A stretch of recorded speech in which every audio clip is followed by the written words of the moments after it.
there's an interesting part of this methodology that involves not just behavioral change, but also perception change. And so that CEO that you're talking about, it may take some time before his sons see that change in behavior, even though he may have changed it the day before, or a month before, or 6 months before.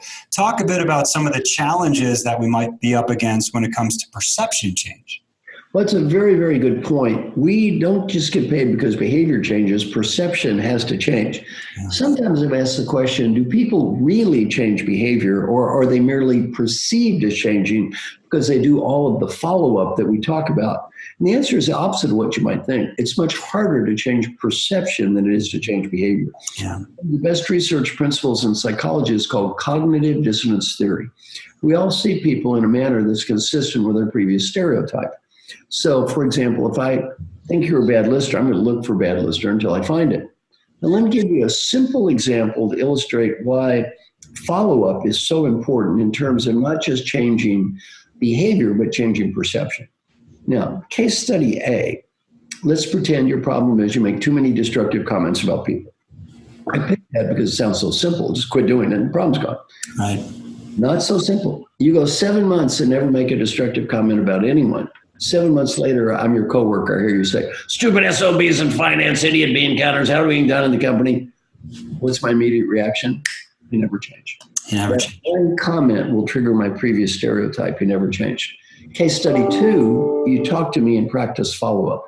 You say, coworker Marshall, I got this stakeholder feedback. One of the things I want to do is be a great team player, not make bad comments, give me ideas. Now, I don't believe you're going to change. On the other hand, I listen to you, I think about it. What happens though 2 months later when you come back and say, stakeholder Marshall, it's been 2 months. 2 months ago, I said I wanted to be a positive team member, not make bad comments. Based on the last 2 months, give me ideas for the next 2.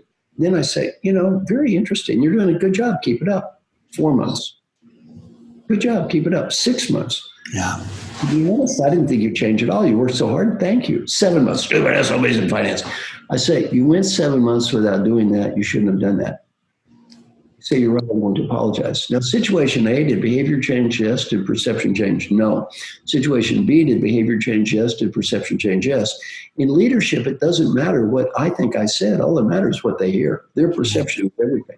Mm-hmm. And in many ways, the success of the engagement is based on how other people see you versus how you see yourself. Exactly. Yeah. Exactly.